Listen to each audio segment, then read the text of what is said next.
this is Married at First Sight, episode 17. Luke and Amy were good. I got the ick. Oh, it gives me the ick. Bending down to tie shoelaces. Ick.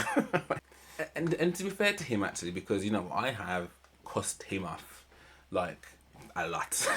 Well, I've already spoken about it anyway, but I just think it's a bit funny and a bit rich to come into someone else's house and tell them that they're going to cook dinner. This is a turnaround for me, because at no point did I think that I would be saying anything level remotely positive about Polly and Adam. That level of 180, like, that needs to be documented. From him saying, listen, you could come from any land, anywhere, and if this is you, take her. I've sacrificed my daughter's birthday to be here.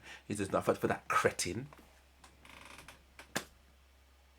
Hannah and Stephen. I also feel as though that he's forgetting that he actually breached this first. I don't think I've ever seen anybody look that enraged on that couch. Enraged. Oh, welcome people thems. So this is Married at First Sight, episode 17, and it is the third commitment ceremony. Yeah, a lot happened in this one. It's really funny because the people that I guess have become kind of accustomed to, like, being like, you know, ace man, you know, that has changed slightly for some, and kind of where I could see some people coming from before has changed again this week. So, okay, Luke and Amy were good. They spoke highly of each other. That their honeymoon was great. You know, she was like, Amy was like, oh, you know, I asked for 12, I got him. You know, he was like, you know, look at her, she's amazing. And I think, like, something that he obviously hasn't really picked up properly yet is that she gets really uncomfortable with all the compliments and stuff. So Charlene had to be like, look, you know, some people, their love language isn't that. And I can actually see that she's actually cringing a little bit, like, each time you say that. So you need to be mindful that you're not repelling her. And I think that's a really good, like, message for people anyway. Like, I know everyone's all about, like, I got the ick. Oh, it gives me the ick. Like, bending down to tie shoelaces. Ick. Whatever. Like, so it's probably good to hear that from people to say, actually, there are certain things that you can do which you probably think are being really nice, which are cringing people out. So I thought that was a really good thing to kind of, like, at least bring up. But they're in a good space, and he took that on board because he was like, oh, and I'm saying because that's what I genuinely wanted to know, but it's something that I can, you know, I can do something about, basically. But they seem really, really happy, and they just seem really cute, really cute. Sasha and Ross, they're really cute as well. Like, they again, they're really happy. Spoke about obviously meeting her dad, and how, like, getting his approval meant everything, going to the gym and stuff.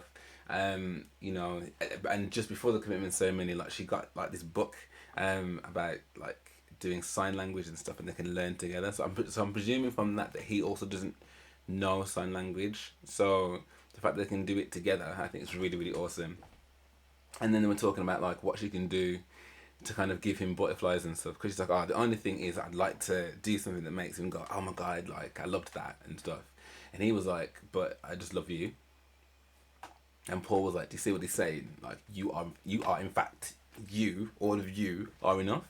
I thought that also was really cool. And I suppose, like, you know, if you were to go on this show, and this weird ass show where you marry a whole stranger and invite all your friends and your family to this big old Channel 4 production wedding, and that people are going to be talking about for the next 6 weeks, like, would you not want to be in a position where the person that, like, you got married to was someone that could actually say the words, you are enough, I love everything about you, you are enough. Like, it's really awesome. I'm really happy for them, and hopefully it continues. I mean, he did say, like, you know, at the minute, so it was a bit like, okay, but I think what he meant was, he loves her.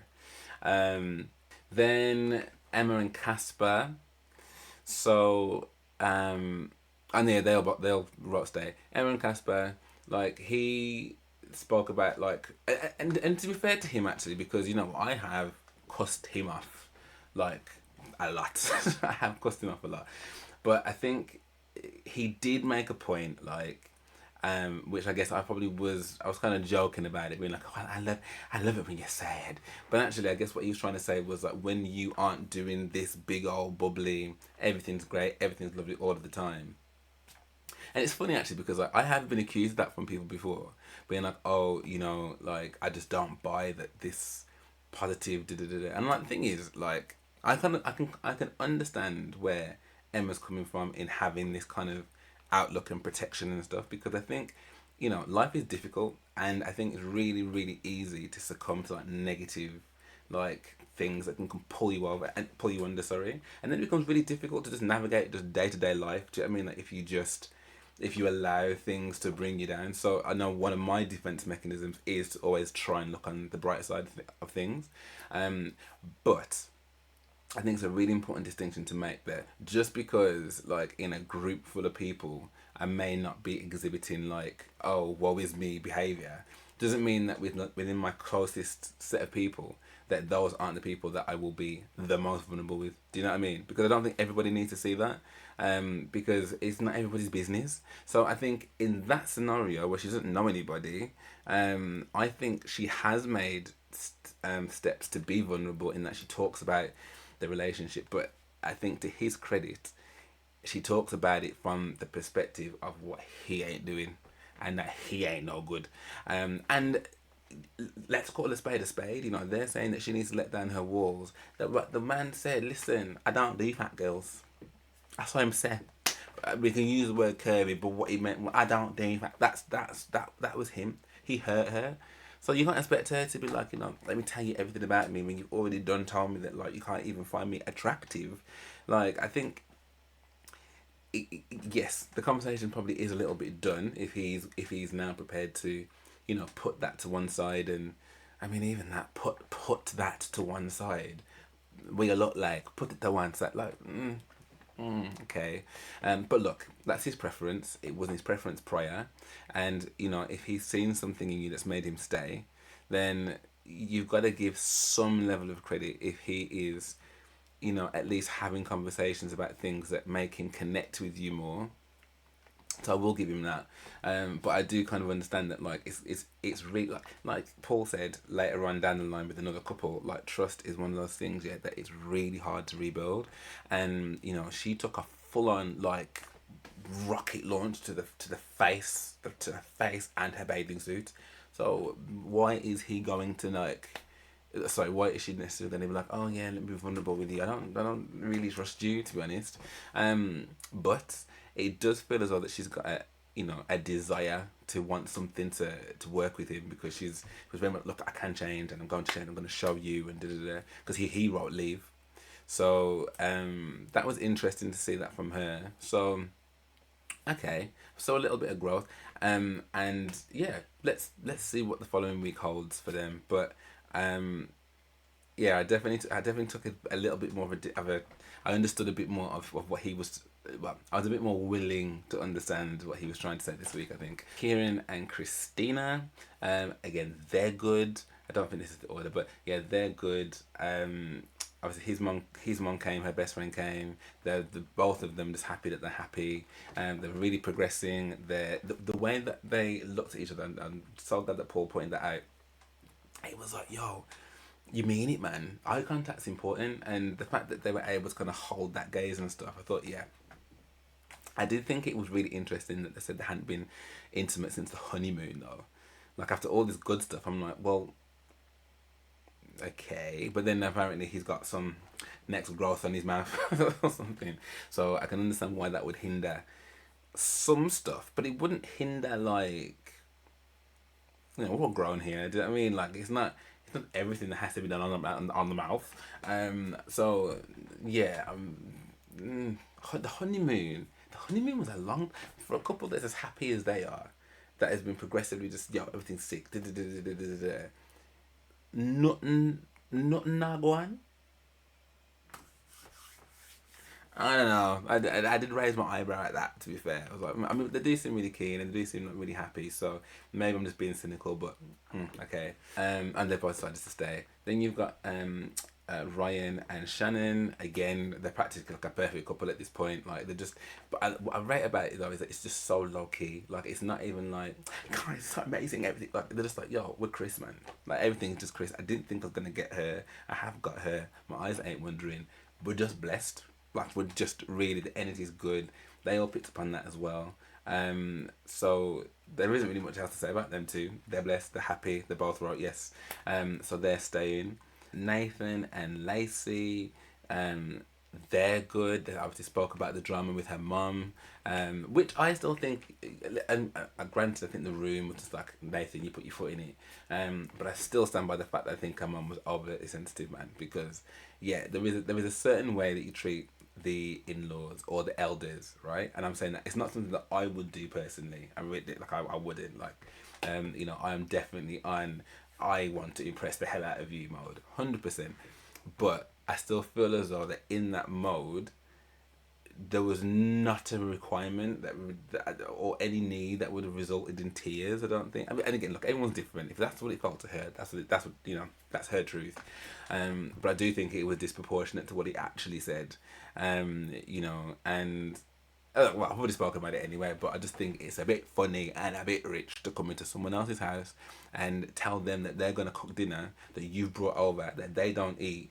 And then when they make a pretty throwaway comment about food they've not even tasted, that it's become like, I can't believe you say that to me. Let me clutch up and purrs them.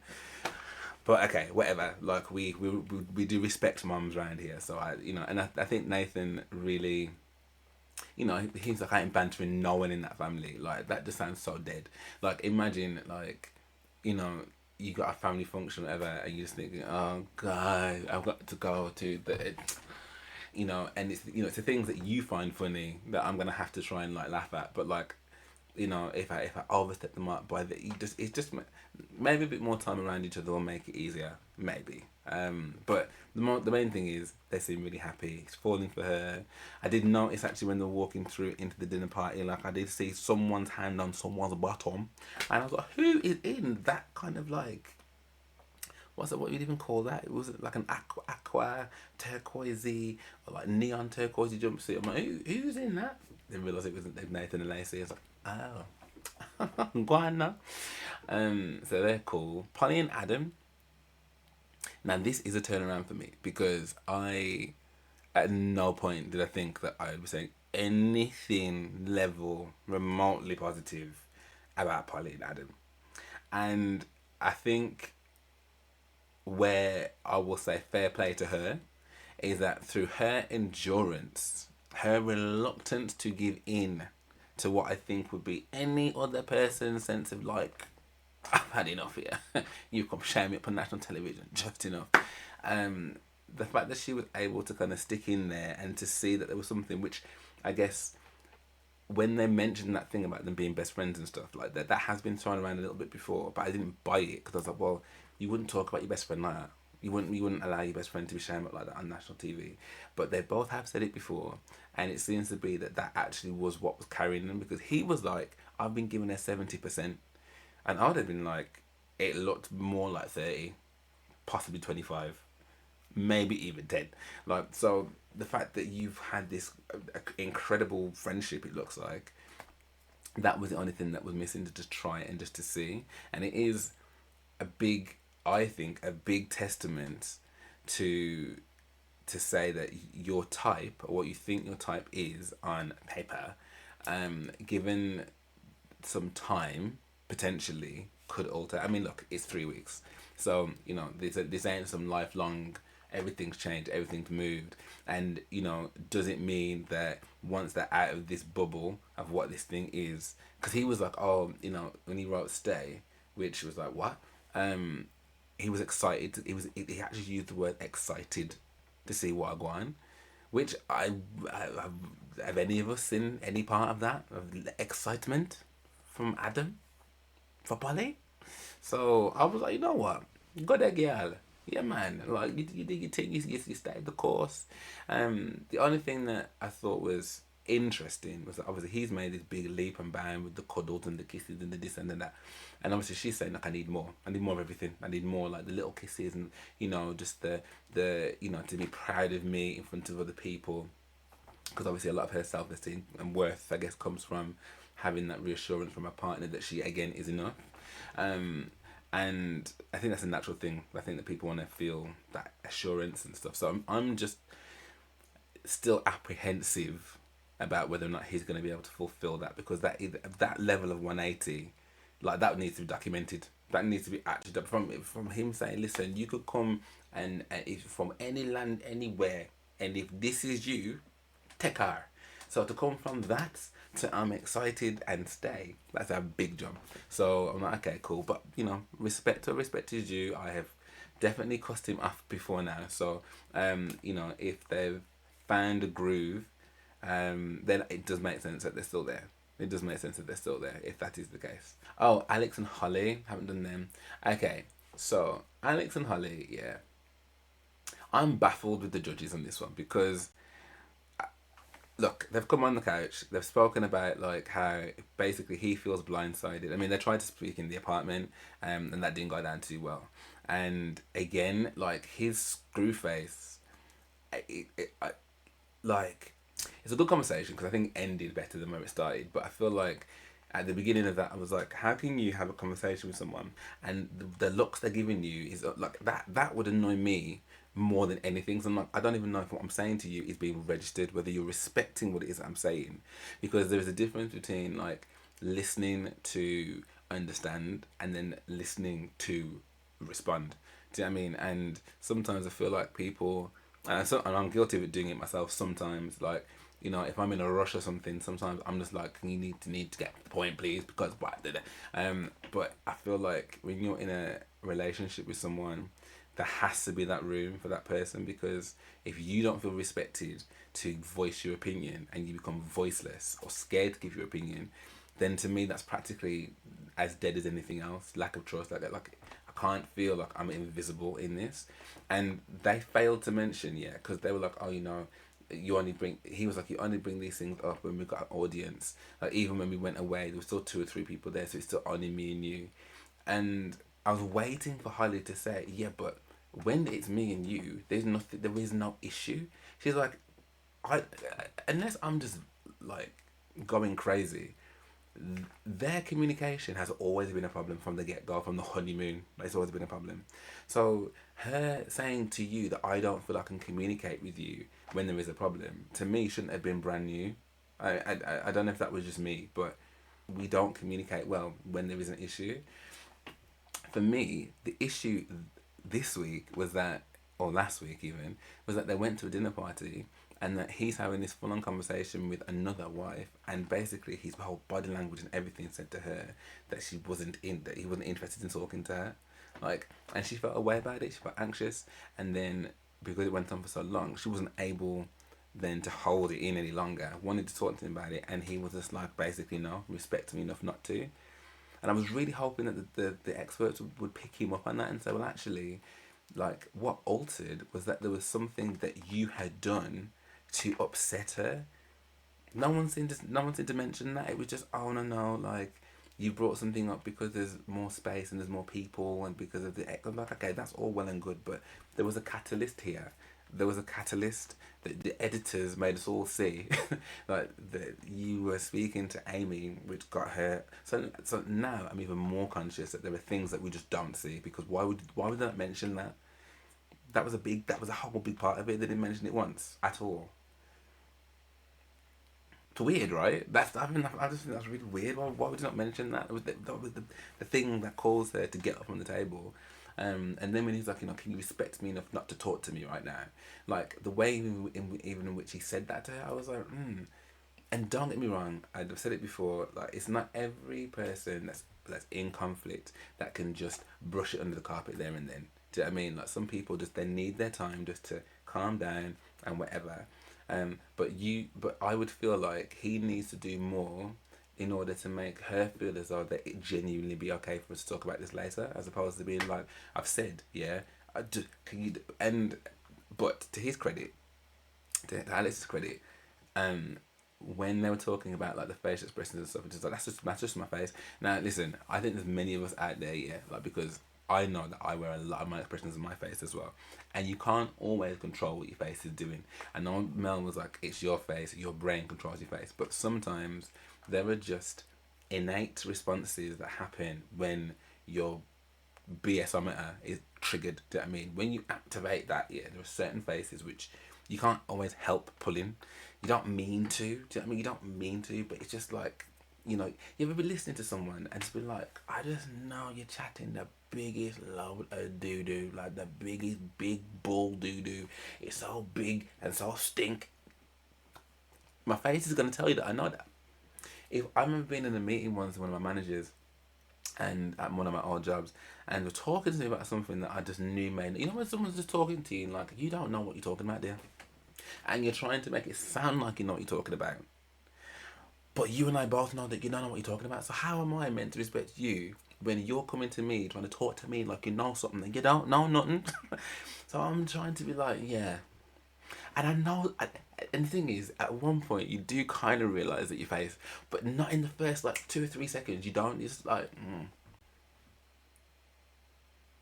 And you can't see so in that, so I do feel him on that one, but what I respect him for is that he's at least willing, yeah, to acknowledge it and do something about it. Because like he said, he's like, I'm so conscious about my big booming voice and how I sound that maybe I put too much effort on that and focus on that and not really thinking about my non-verbal cues. And the percentages again, I mean, I've heard them before, but it's just interesting to hear them again, that like only 7% of what you say is what people actually hear, the words. Everything else is everything else in your non-verbal cues. So that was really interesting, and you know, it's quite clear that they do have something and that they like each other. Yeah, I mean, I don't know. Like, do I think that relationship is lasting? No. If I'm honest, I would like that. It'd be great.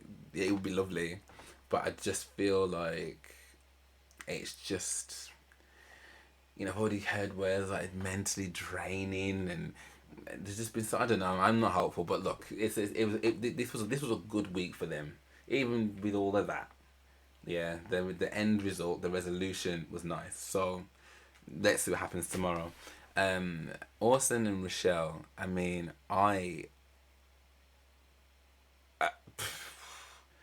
there were moments where they were flagging to those two on the couch when other people were sat like having their chat with the experts and stuff, and like they just looked miserable, man. Sorry, like they looked really miserable. Like I'm not trying to be offensive, but there was one shot that they took away, and then this is what I'm saying, that the editors know what they're doing, because they don't always put people in the best lights, man. Really don't, because there's one bit where Rochelle looks so miserable, like it was giving me like that penguin vibes. It was really not great. It was not good at all. I'm just like, whoa, you look really miserable, like really upset, miserable. And then she gets on the couch with Orson, and she's just like, I just don't think we have a future. You know, I've agreed to be here for this week because we've said that we're going to, because Orson wants to speak to you. You know, so I'm willing to sacrifice my daughter's birthday, but you know, I just don't see us having a future. Like, you know, he's an actor, and Charlotte, and I'm just, as I said, man, I'm just unsure of how much they just don't show us, because how are you still going on about this actor thing? Charlotte even said, yeah, but he's not, obviously, he's an engineer. That's a hobby. She said, yeah, but I've asked him about it, he don't go nowhere. What else, where else is there to go? If someone says to me, Luke, are you a lollipop man? Do you do the school run with the lollipop stick? Do you do that? No, I don't. Is there anywhere else to go? Anywhere else to go? Any other questions need to be had? You asked me if I do this. I don't do that. I might do it on the side, but I don't do that. I feel like he told her from the beginning. I remember the wedding peep. Help me understand. So what is it that we're not seeing? What? There's got to be something else, because she is an articulate, very switched on person. Like, and it's making her look like, yeah, that she has got some kind of illness, and she's stuck like in some kind of Groundhog Day. Like, but he's an actor though. Yeah, all right. He probably done a couple pantomimes, whatever. But it's like, what is the problem? And if it is so bad, yeah, that you can get on national television and sit down there with 20 people that you don't even know and tell them basically he's not a man, he's not a leader, he ain't the man I need. I'm glad Paul was like, yo, that that's a cut deep, and Austin's like, yo, it did cut deep. But I'm like, are you telling her that though, dude? Are you telling her like, yo, I'm not willing to tolerate that? Because when she was done with all the Riddler questions at the beginning with the honeymoon, you were very quick to be like, yo, I think you're a little extra. You need to tone it right down with the question then. But since then, I feel like she's just chipped at him and chipped at him to the point where, I'm seeing this 6 foot, 12 foot man, but I'm not seeing him be like, I'm not allowing you to come and bring that into question, sorry. And this is the last time we're having this actor conversation. I don't even want to hear the letters A, C, T, O, and R come out your mouth in the same order. Yeah? Like, you need to put a good break between them letters. I don't want to hear the word again. And he's not really doing that. He's not really doing that. So, he's kind of feeding into her, like, narrative. But I just don't think it's fair. I don't think he started off that way. He just comes across like a nice guy. But, yeah, there isn't that much fight in him, and when she was like, it was like, sorry, one of the things that broke me was her saying that, I don't find that mentally stimulating. Come out my face then. Come out my face. If you don't think I'm mentally stimulating to have a deep conversation with, what are we even doing here? And I just feel like she's saying she's giving it a go, right? But you wouldn't, if you know, I remember seeing it, was it Married at First Sight? Married at First Sight Australia, when that white woman, what was her name? Oh, I can't remember what her name was. But she got married to this Asian guy. And for the longest time, I thought that there was like something like genuinely like not okay with him. Some kind of like psychological impairment or something. There was something like, because there's so many things that weren't making sense, and how he was operating and the answers he was giving and all that kind of stuff. I can't remember his name. But it was very, very obvious, yeah, that like, I don't know what you come on this show for, but it ain't for her. Like, you are not bothered about her whatsoever. And she called it quick time. She was like, I'm willing to try, and and she left, but then she came back, and I'm sure it was like one day, I think it was one day after the commitment ceremony, she was like, yeah, I can't do this, because you see all of this, if this is genuine, fair enough, but like, I can't deal with that, so best of luck to you. Why has Rochelle not done that? Why has Rochelle not done that? You've had your friend come down here like Inspector Morse, right, with her big level scrutiny. You're here to be famous. I mean, like, we're not dealing with like blockbuster epics here. It is a Channel 4 program. Like, let's keep it all measured. So you've had that already. You've already cussed him off for this and cussed him off for that. You've cussed him off at the dinner party, and you're still kind of cussing him off now. And I'm like, is anyone gonna like jump to Austin's defense here? I don't know, man. Like, he just looked broken up there. And then she was like, I can't believe that basically, like, I stayed here because he said he wanted to. And he hadn't told me nothing about, that was something that made him upset or whatever. That I've sacrificed my daughter's birthday to be here. He says, not for that cretin. Do you know how vexed you need to be to use the word cretin? How disrespectful you need to be to call someone a cretin. And she called him a cretin. She called her husband that she's married to, that she just said she's going to stay for, a cretin, because he dared make a point about something that he probably was like, you know what, I'm going to wait for the experts and talk about it there. Pretty rational, really. Because remember, he's not mentally stimulating. So, honestly, like, I've gone from being like, it was kind of not funny, but a little bit like, rah, she is raggo, man, Jesus. To actually, you're just rude. You're just rude. You should have gone to your daughter's birthday. You should have gone to your daughter's birthday. Well, I don't know what you still ended up doing on the couch. Happily disrespecting this man that is trying something with you. If he is too vanilla for you, yeah, and he's too dry, or he's not enough opinionated, or whatever, go about your business. I don't understand why you're still there. Like, I'm going to wait for Orson because Orson said he needs. What do you need? Because you said that you need to get some value too. You've got no value from him, you said. You had learned nothing from him. What are you still doing here? I honestly, like, yeah, I'm not in Michelle's camp. From the time she is cretin, I'm like, you can get in the whole entire bin and get the whole bin, the big bin, recycle bin, all the bin them, put her in that. I'm done with that. Austin just needs to be done in that situation because, fam, that's not the kind of, like, what kind of long term plan do you think you can have with someone like that? You're not a man. You're not man enough. You don't know how to lead. You're not mentally stimulating. Like, And anyway, so I'm done with that. Them two. That's over for me. Um, then I think there's no one else. I think I contact everybody. So then it goes to Hannah and Stephen, and all episode, yeah, my man has been screwing. Like, he's been looking like the level of it's palpable to a degree that I don't think I've really seen on this show for a long time. Like, I you would imagine that he hates this woman.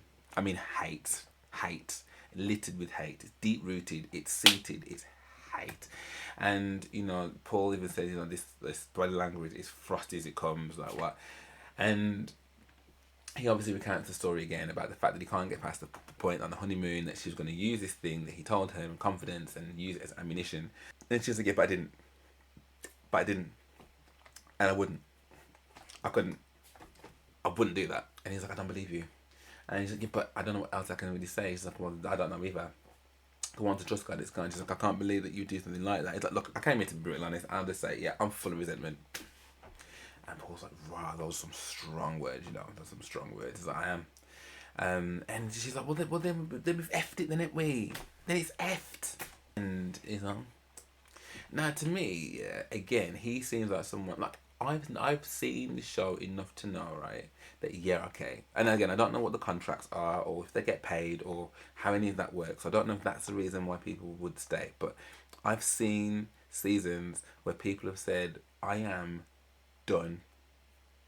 You're not going to see me again. I'm done. And that's it. They've gone. So if you felt that there was nothing to work on and there was nothing, like, because Paul even said, it's like, well, how can we help you then, guys? Because, are you willing to do the work? Because if you're not, then I don't know what else, what's the point, Because I feel like, of the two things, and I think I said it in one of my other ones before, if this secret was so big and bad, yeah, why did you tell her? Because initially he was like, it's about my family. And now he's saying that I'm not going to talk about it because it's something personal to me. So I'm just like, so is it about you or is it about the family? I mean, either way, if you told someone in confidence, yeah, like, it doesn't matter what it is, right? But it seems like it's changed from what it was initially to what it is now. Because I actually thought it was something to do with his kids initially. But it sounds like it's something else. I don't know. But whatever it is, yeah, whatever the secret is, you've chosen to tell this person that you've known for 24 hours. Like, I don't know if it's just me, but I'm not telling someone some deep dark secret after 48 hours of knowing them. I don't care about no TV. I don't care about no wedding. We'll wait for the task for me to open up and write a letter about something, and even then, it might be something surface level. I don't know you. I don't know you. I don't know you. Like, so I appreciate that there's levels of, like, wanting to establish trust and whatever, but if it's this big and bad, yeah, if it's this big and bad, I'm not doing it. And I guess hindsight is a amazing thing, I know, but it clearly was big enough that you shouldn't say nothing. Number one, that's my thing. Number two, I also feel as though that he's forgetting that he actually breached this first. So we had not seen at any point on the TV, unless I missed it, that she had said, I will at least have got to get my own way. We didn't see that. He brought it up on camera. So I feel like she's been vilified, yeah, for saying, oh, shall we both do that then? Because you've just done something that you said you weren't going to do. We can both do that. Shall I do that? And he was like, don't do that. But she didn't actually. She stormed off and she walked off. And you're like, oh, she was going to use something that was really personal. Now, maybe what it was that he told her was so big and so bad that the idea of that being in the public domain was so severe that that's the reason why he's so upset. But the principle that you're talking about, trust, she could say the exact same thing to you, but the difference is you actually did that because we hadn't heard that before. But it helped your argument for you to go, yeah, but did those words come out your mouth though? I mean, even if they did, like that was something that was like so. You see what I'm saying? Like he's like, so it's a double standard. So he's sitting down here with the foot all with the foot all shaky, you know, just vexed. Like I don't think I've ever seen anybody look that enraged on that couch. Enraged. Bro, just leave, get up and be like, guys, I'm done. This is dead. I'm not interested because I hate you, and you guys are great though, but I hate you. Just go home and put the woman out of her misery because it's so clear that she has caught feelings for him, and I'm trying to wonder what it is because it didn't look like they had that much fun, unless of course you know what I mean, they've been intimate and you know she's, you know, and I think that there's probably some of that going on. But I really felt for her, if I'm honest. Like I said, there were things that she'd done throughout it that made me go, I don't really like that, and yeah, like. But I feel like that's just her banter. I don't think she's meaning any harm in any kind of way, and but the bottom line is, if she's really not your cup of tea, just allow it. Do you know what I mean? I don't care what you've written. Try and keep me here. Me gone. So I don't really understand what the beef is really. He should just go about his business. And the fact that she threw caution to the wind was like, well, I'm going to tell you, I've got feelings for you, so I'm going to stay. Like, bless you. I think you're fighting a losing battle, to be honest, because he's like, I'll try. What does I'll try mean? Like, they should have pinned that down to, well, what does that look like? Does that look like you being in the same apartment? Does it look like you eating together? Does it look like you having open conversations about your boundaries? Does it look like you? Because the fact that she apologized to him, which I don't know if that's the first time that she'd done that. I'm hoping it wasn't. But again, I can understand why she might be reluctant to apologize, because it's like, well, I actually didn't do that. Do you know what I mean? Like, I actually didn't. But you know, his trusting you is shaken, but my trusting you is shaken because you actually aired that on TV. But still, she gave him the apology, and he was like, "No." Even to say, "Look, I'm in front of other people. I'm on national television. Like, I'm apologizing to you for something that I didn't actually do." Do you know what I mean? I was frustrated, and I posed the question back to you to be like, "Shall I do that?" Didn't mean I was going to do it, but I wanted you to feel how I felt in that moment. And you know, but for doing that, I'm sorry. No, I don't accept it. Well, there's nothing more to do than is there. There's nothing more to do. You haven't got to accept it. That's completely your right. You're absolutely spot on. But what's the point then? So yeah. I don't know. As I said, I think I went into this before being like, I put a lot of the blame in her camp, but after seeing the way that he's been with her, then just how much he's got bitterness, like, I'm like, dude, if it was that big bad a secret, you should never open your mouth. It's making me wonder what it is, to be honest, but like, safe. Just leave. And then next week, or tomorrow even, it will be tomorrow, and they're going to this country retreat and stuff. And it looks like the majority of them look like they're quite happy. Aside from Ocean and Michelle, obviously, you know, he's like, you know, so you think it's okay to say to someone that you bore me or something like that, and she's like, well, you're a liar. You're a liar. It's just like, oh mate, I'm done with pulling this man apart now. Just go, leave the cretin and go. Polly and Adam and then look cool. Like, everyone looks fine, and then there's it looks like some beef between people calling Hannah out of her name for saying that, like, oh, she wanted to like hold hand with Orson in order to make Stephen jealous, and he's just like, your behaviour has been appalling and I'm out. And she's like, well, I can't even banter that. Like, I just feel as though that it's like, I don't know, man. I just think people like to make scapegoats out of people, and I think she's been made to be a scapegoat now, because like, what does me holding hand, like, if obviously I understand that in the real world, if you just decided to go and hold some random wife's hand and let's make him jealous, like, you know, that might look very, not might, it would look very shady.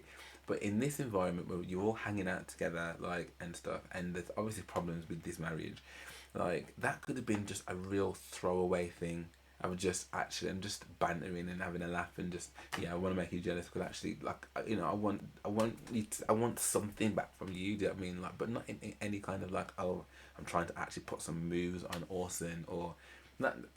We've not seen it yet, but that's the way that I took it. Just hearing that to me just seems so outlandishly stupid that someone would say, oh yeah, she wanted to hold his hand to make him jealous. God. Grow the F up, man. Like, whatever. Like, that's such a minor. Like, what should be happening is actually Stephen wanting to, like, at least sit in a room with his wife. Yes, I don't know. But yeah, I don't really rate him anymore. So I guess also happens tomorrow. But yeah, very juicy episode. Definitely some people that have turned around that I wasn't expecting for me to turn around. But yeah, this happens tomorrow. But yeah, I'd love to know what you guys thought. And, you know, am I being too harsh on people like Stephen and Rochelle? I'm actually like, you know, do you think that it's justified for them to take the stance that they've taken, and, you know, that actually it's all karma. It's all karma for them. I'll be happy for Adam and Polly. Like, you know, do we see any trouble brewing for any of the couples that look really rock solid? Like, just, yeah, let me know in the comments below.